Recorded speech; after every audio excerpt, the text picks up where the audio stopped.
liberty, and justice for all. Obviously, he's all set to go. Good morning, everyone, and thank you. My name is Bill Chauvel. I'm a retired commander in the Naval Reserve. I served on a destroyer for over 3.5 years.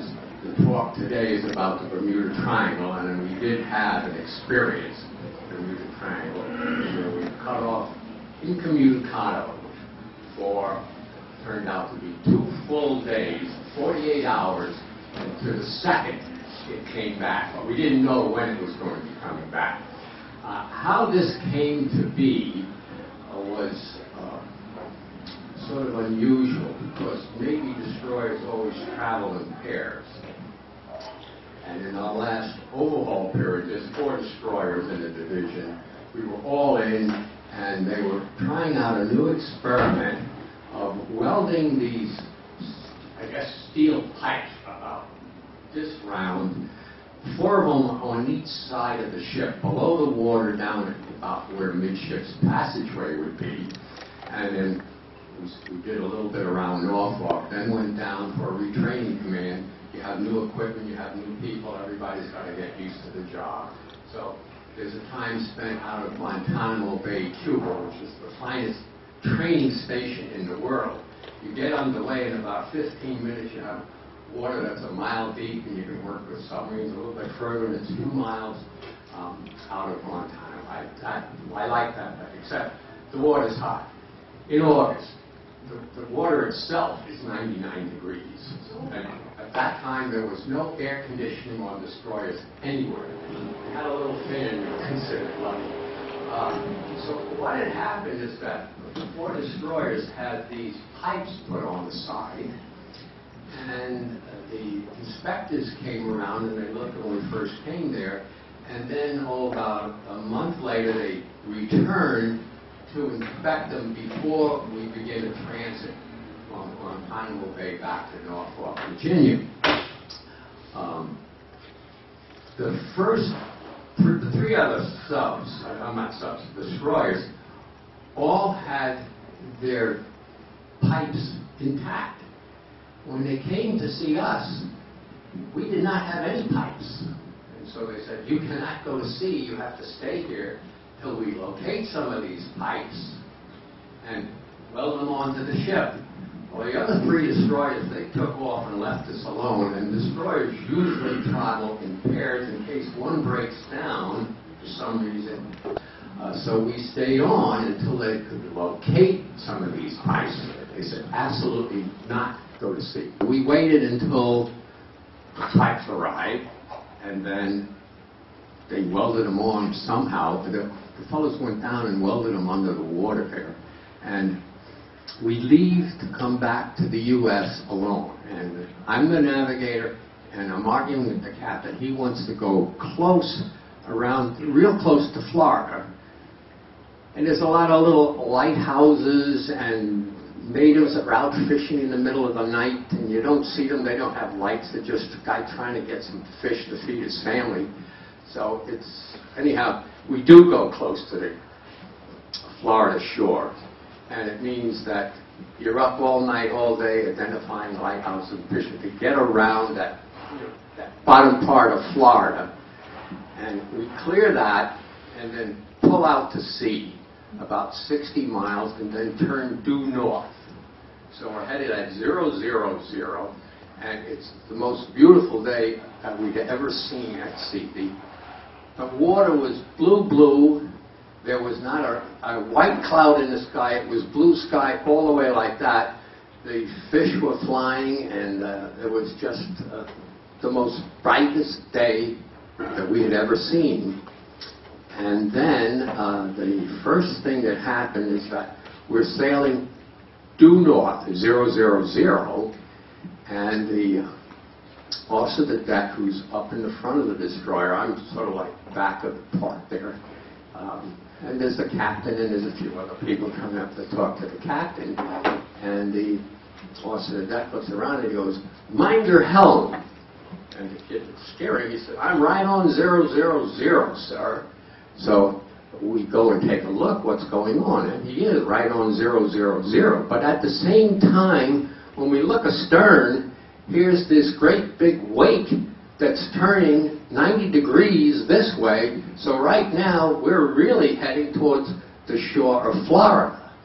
Not straight ahead where it's safe water, but it's kind of dangerous. So we really slow down, and this is the Bermuda Triangle. It takes over, and first thing you know, bammo, we have no control of our ship. It goes wherever it wants to go, at whatever speed it wants to go. And it was like that for 2 days. We could not send any signals out or messages that were going to be 2 days later arriving up in Norfolk. But apparently nobody cared because they didn't know we were missing. It was kind of unnerving.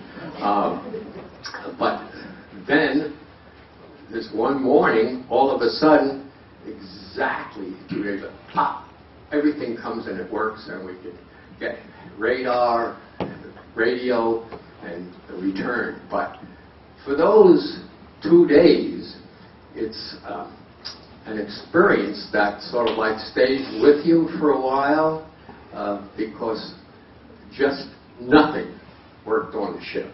I'll take that back. We had lights through like officers' quarters and enlisted quarters, but other stuff we did not have. That we could cook, yes. So that stuff that you needed for living, you could do, but not much beyond it, and no communication off the ship. That's basically how it was. It was puzzling. I go in because there's other methods of determining where you are in addition to shooting the stars. And I go, there was one was electronic that was very accurate. I go and take a plot and it come out. We're in the middle of Africa. Now, I know we're not there. We're in the Atlantic Ocean. But it's showing, and you run it again, and I run again, and I said, I have a chief payoff. So I said, Chief, I'm screwing up somehow. You run it. And he gets the same thing. So whatever it is, this electronic and electric control, it's out there. That's all I can say with it. It was unbelievable, I guess you would say. You try to explain the situation that you're in, and that's pretty much what happened on that. But I guess that's the end of my story. Yes, sir. Major. Where you were supposed to go? Newport? Were you going to Newport, you said? No, we'll come back to Norfolk. Norfolk. Well, they didn't question that they hadn't heard from your ship in 2 days? Nobody, from Norfolk to the president, nobody cared. That's basically it. When you're not missed, you kind of worry about your spot in the organization. All right. Anything else? So what is the official conclusion today of the Bermuda Triangle? Are planes directed to fly around it? Well, the first that I had heard about that were the 4 planes that took off about Christmas time, right at the end of the war. Yeah. And pilots have to fly to keep their skill level up. They also have to fly to get their flight pay. And if they don't get their flight pay, then if they have a wife, she's less than happy to get that deducted from the monthly check. So they do try to get X number of hours a month so that it meets those 2 requirements. These 4 planes went out, and they did it frequently, this pattern of flying out, going around, doing a big square, and then coming back. And they disappeared out there, and they never came back, and they never found a trace of it. There was a similar one on an Asian airline where 2 pilots took off, and they went across this water, and then they were looking into the mental abilities and the health of the pilots, which was sort of all right. And then they made a number of turns and they went flying and they then ended into the ocean, the other side of Australia. And some of the equipment was found there. But if you don't find the remains of the crash, it never solved. And I'm not sure they even know what happened there with that. But I could see, there's been thoughts that there are about 8 Bermuda triangles north of the equator and another 8 below the equator that go around that we don't hear of because we don't hear of, I guess. I don't know. Some are inland. Like the one that's east of us is in Africa. And so at that spot they found an unusual thing of aluminum that is magnetized, which, where did that come from? Well, that's out of space thousands of years ago. Who can tell? But aluminum normally is not magnetic, and this is. So it's kind of a secret. So if we go around that latitude, you find that these places do exist. And when it's at sea like this, it gets some notoriety with it. Yes? Did you ever report the incident to command? To command. I wrote, being the navigator, I wrote up the log. So I took care of this, and I wrote this big section, kept notes, so that it would go into our daily log. And when it comes due, I have a typist who types up the daily log, because every day at midnight, when the new day comes in, the officer of the deck has to write this big long thing of where we are, what we're doing, who we're with, where we're headed, all that kind of stuff. And that takes care of the 24 hours. Beyond that, when they take over, say, 4 o'clock, he just writes what they did in that 4 o'clock hours. So it was a complete addition to our log that we would send in. Sometime later, yes? Does anybody read that? I mean, really? Well, I really don't know. And I say that in full honesty because I sent it in, or I thought I sent it in. And then the yeoman who was doing this got a promotion, so he's going somewhere else, and he dropped by to see me and say goodbye. He enjoyed working for me, and I enjoyed having him as a yeoman. He did excellent work. And he goes, and he comes back in about 15 minutes. And he said, I have something to tell you that's been bothering me, but please don't ever say it to the CO, because he said he'd come 20 years later and get me. I said, what's that? He said, he deleted all your article about the Bermuda Triangle. And I said, he did what? Well, I can understand. He did not go to the Naval Academy. And at this time, there was a real class warfare going on between folks who went to the Naval Academy, and they're like a commander of the destroyer, that's one, and those who didn't. And he went to ROTC in some southern university. And so when we go into a Liberty port, you see the 3 other COs go ashore, go to like an officers type club, wherever you want to go. But he never had a friend to go with. And it's kind of awkward. So discrimination, yes. I don't think it exists so much anymore because they're much more democratic. But that's how it was at that time, which is the early 1950s, 52 to 55, that I served on the Massey. And Massey was named after Lance Massey. He was the lieutenant commander of a torpedo squadron in Hawaii. And it wasn't the first attack. This was the second attack that the Japanese were going to come. And there was a battle. They had 4 aircraft carriers now. And as they approached, it called it the Battle of Midway, which was about 4 months after Pearl Harbor. And so Lance Massey, that we were named after, he had 5 planes. He was in number 1, and then they had 2 after that this way, and then 2 more further. So they're not that far apart, but they come in, they drop the torpedo and pull up, and then guys drop their 2 and 2. So there's got 5 torpedoes with maybe 10 feet between them coming in to hit the side of the big new Japanese aircraft carrier. All 5 hit, but none of them exploded. This is still the frustration that was had by so many of the pilots and subs at that time.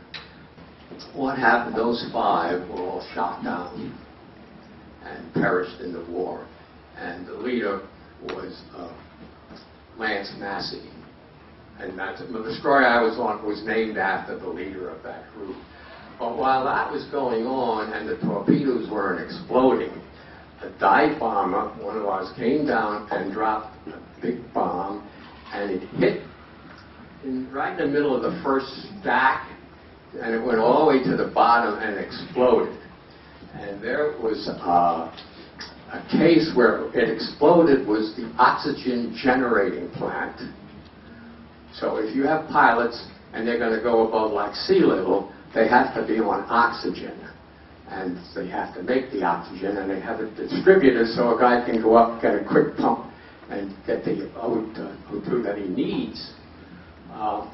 When that exploded, it went flying all through the lines that they had to these receiving stations, and they exploded. So in no time, the ship's own armament on board was exploding and fires, and so here was the big pride of the group. Now the other 3 admirals were each on the carriers. Their decision was not to proceed, but to return and tell the Emperor that there's something wrong with that new class of aircraft carrier. And so that's why they pulled back. That ended the air strike war pretty much until we got to the end of it, and led to the island hopping. The bad thing about the island hopping is that the Japanese people had about 45 years to get in there and fortify all the bunkers on those islands that we were going from one to the other to get closer to Japan over the years. So they were well dug in. And we pounded them for like 2 days with 12-inch guns and bombs, and just moved sand around was what happened. They were deep down and they had firing lanes set up, so it was hard taking those islands away. That's kind of far from destroyers, but just one thing led to the other. You know, in our own case, where I wrote the log and the CO had it deleted, nobody knew. We just showed up a few days late and nobody cared. That's, you know, one destroyer is like 2,000 guys. They go like, I don't know, 6,000 now on aircraft carriers. So, do you think that your commander was just plain embarrassed and didn't want that to get over there, and they would make fun of him and say you're crazy? Probably, yeah. I think all of us are. If you're in the military and one little bad comment is in your jacket, that could prevent you from being promoted to, at that level, your next promotion is to captain or colonel in the Navy, the captain in the Navy. So have you been down that way since then? Have you ever traveled down where that was? Yes, I've been through there a number of times on civilian cruises. My wife, when she was alive, loved to travel and going by sea. And so, yes, I have been down through that area, and nothing has ever happened again. You know, if you knew that, well, this will be over in 2 days, that's one thing. But if you say, I'm going to be here and have all my birthdays and stuff, no, it's not fun. At that time, we have forward and after engine room and fire room.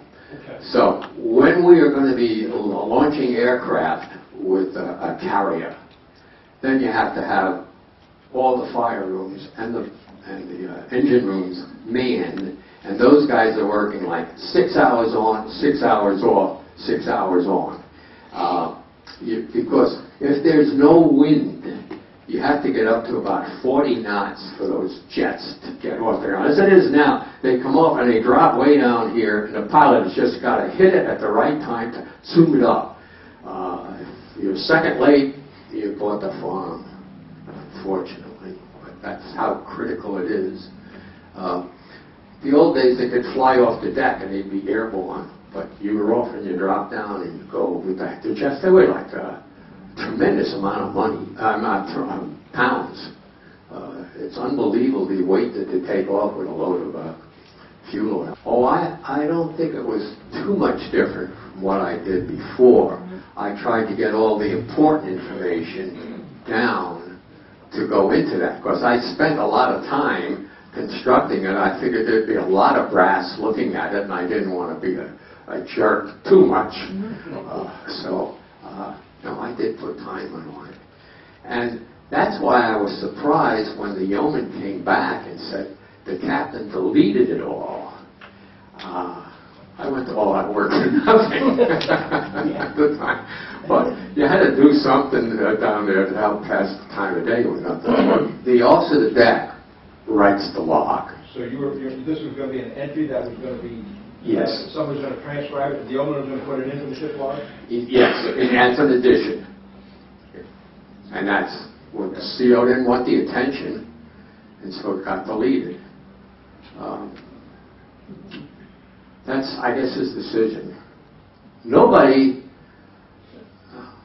ever said anything to us about being late, because that would be communicated. If it's minutia, that would go on the monthly log. And if it was important and part of the operation, that would go over the radio, or a message from you to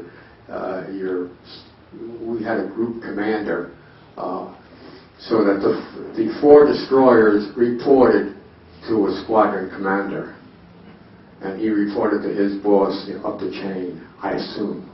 We had an argument. I would prefer to go to sea, so we would go out here and we'd go around Florida and then pick up Florida, the other side of Miami. Okay. The captain wanted to go in narrow, so you're between Miami and all of the waters, and it's a bit shorter. But when you go at nighttime, I mean, you get lighthouse after lighthouse and beacons and whatnot. You have to investigate those, determine which one it is, and make entries in your log. So it's a tremendous amount of work for me as the navigator to go close to the shore. Okay. Because I'm responsible for things going aground, Right. and for hitting. The biggest problem is that a lot of the natives of those little islands, they don't even have names. They've got an old broken down rowboat or something, and they're out there trying to fish in the middle of the night to catch something to feed their families that are home. And you don't see them until you're just about on top of them. They don't show up on any kind of like radar. So like an old half a wooden rowboat, and you're afraid of going by and washing them so that the bow wave would go over on them. You can't go fast, but you have to identify every light that you come across and report it to the captain. Lighthouse, Red 1 lighthouse, or whatever it might be. He goes, well, okay, so he acknowledges, but he never remembers you ever telling him. That's when you're sort of like, yeah. Well, we didn't stop. We continued going around, but it's puzzling to everyone, particularly those that are in the know and making decisions on it there. So we just went with it, and we had 48 hours of this thing determining what we did. Still underway. Yes. Wow. Slowed down so that we weren't going as fast. 16 knots is about 20 miles an hour. Well, there was dead reckoning. That's sort of like if you're doing 000 at 20 knots, you'd be doing 20 nautical miles in an hour. We used celestial navigation about an hour before sunrise. Of course, what it is, and then at sunset, you have about a 4-minute window, and you have to know where your stars are. Now, if you're doing celestial, and the captain used to insist, because he just came from teaching at one of those ROTC schools down south, where they cranked out ensigns as part of a program, and he would be the navigation instructor. So it's hard when the CO knows what you're talking about, and he knew more than I did. Yeah, right. Yeah, right there. But he was unusual.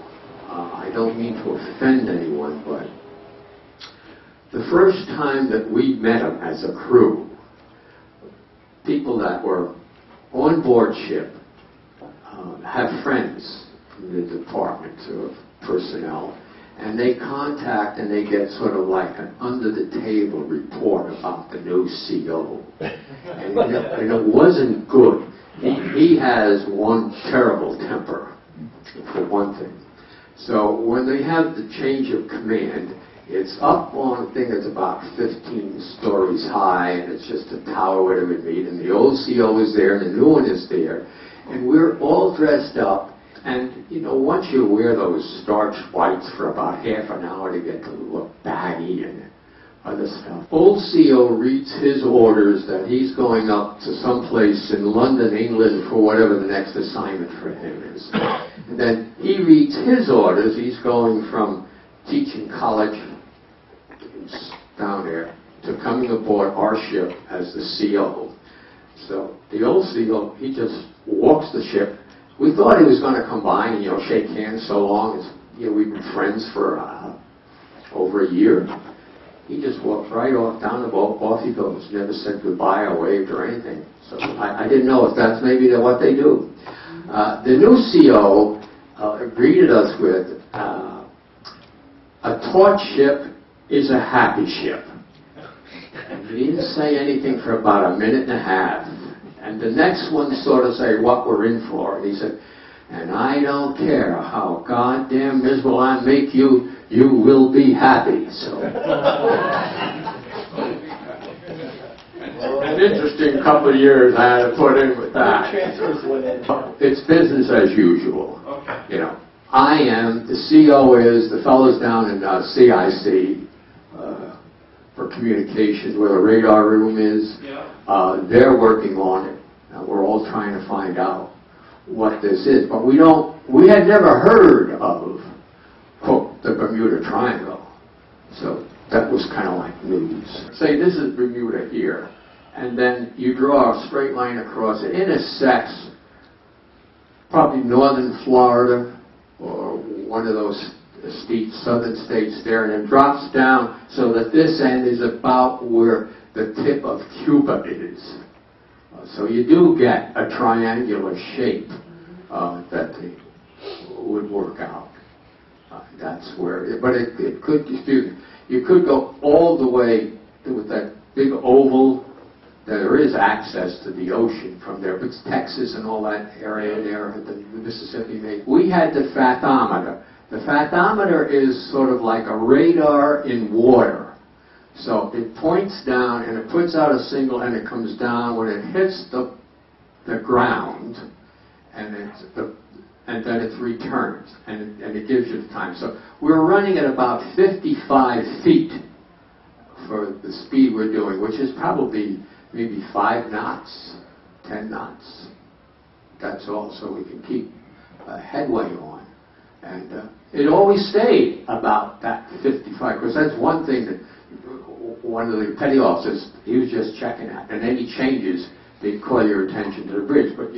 So who knows if we were going around in a circle, like within a couple of acres. Looking back, probably North Florida. I had to take a guess. That's what I'd say. Okay. You have a height of eye. We were 40 feet above sea level. And for shots to the horizon, it was about 13 to 14 miles, and then the curvature takes over. So it drops, and that's all we could see from the height of our bridge. if you were 6 feet tall. At that time, I was 6'2". Okay? Hey, thank you very much.